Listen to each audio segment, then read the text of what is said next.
নমস্কার বন্ধুরা, ময়ের হেসেলে আপনাদের সবাইকে স্বাগত। আজকের রেসিপি ইলিশ মাছের মাথা দিয়ে কচুর শাক, যেটা খুবই সুস্বাদু একটা পদ। তো প্রথমে আমি কচুর শাকগুলোকে তার আঁশ ছাড়িয়ে ভালো করে ধুয়েছি, পরিষ্কার করে নিয়েছি।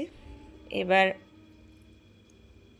একটা কুকারের মধ্যে জল দিয়ে তাতে কচুর শাক, হলুদ আর লবণ দিয়ে এটাকে সিটি দিয়েছি দুটো। তারপর ওটা জল ঝরিয়ে নেব। এদিকে ইলিশ মাছের মাথাগুলো লবণ আর হলুদ মেখে নেব। যেরকম কচুর শাকটা নেওয়া হবে সেরকম ইলিশ মাছের মাথার পরিমাণটা নিতে হবে। আমি এখানে শাকটা খুব একটা বেশি নিইনি, আমার বাড়ির মেম্বার কম, তাই অল্পই নিয়েছি। দেখুন, এবার একটু হাতা দিয়ে বা চামচ দিয়ে এরকমভাবে চেপে চেপে জলটাকে একটু বের করে দিতে হবে। তারপর জলটা ঝরতে একটু টাইম দিতে হবে, জলটা থাকলে কষাটা ভালো হবে না। এবার কড়াইয়ে সর্ষের তেল দেব। তেলটা গরম হয়ে গেলে মাছগুলোকে ভাজতে দেব। মাছগুলো ভাজা হয়ে গেলে এপিট ওপিট করে ভেজে নেব। তারপর মাছগুলো তুলে নেব।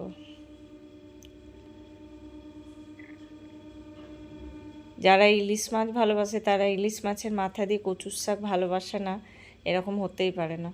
খুবই অল্প উপকরণে খুব একটা সুস্বাদু পদ। অবশ্যই বানাবেন এবং খুব কম সময় নেয়। এবার মাথাটা তুলে নিয়েছি। এবার ওই তেলের মধ্যে কালো জিরে ফোড়ন দিয়েছি, তেজপাতা, শুকনো লঙ্কা। এবার আদা আর কাঁচা লঙ্কা বাটা দিয়ে দেব, হলুদ দেব, কাশ্মীরি লঙ্কার গুঁড়ো দেব। তারপর মশলাটা ভালো করে কষবো, মশলার যাতে কাঁচা গন্ধটা না থাকে। মশলাটা যতক্ষণ কষা হচ্ছে ততক্ষণ দেখে নেব কচুর শাকটা একদমই জল ঝরে গেছে। দেখুন কতটুকু হয়ে গেছে, খুব অল্প হয়ে গেছে, অথচ কুকারে দেওয়ার সময় এক কুকার হয়ে যাচ্ছিল। এবার ওই মশলাটা কষা হয়ে গেলে ওর মধ্যে মাথাগুলো দিয়ে একটু কষে নেব মশলার সাথে। মাথাগুলো খুব বেশি আমি ভাঙবো না, গোটা মাথাটা যদি ভেঙে দিই তাহলে যে কাঁটা কাঁটা হয়ে শাকটা খেতে খুব অসুবিধে হয়, ভালো লাগে না বারবার মুখে কাঁটা পড়লে, তাই একটু ভেঙে ভেঙে নেব। এবার কচুর শাকটা দিয়ে দেবো। এবার কচুর শাক, মশলা, মাছের মাথা সব দিয়ে ভালো করে কষাবো।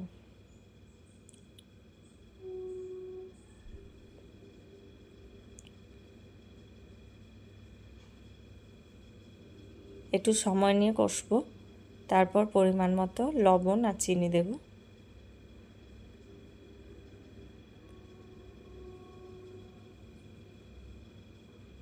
এই কষাটা সুন্দর করে করতে হবে, তাহলেই রান্নাটা ভালো হয়।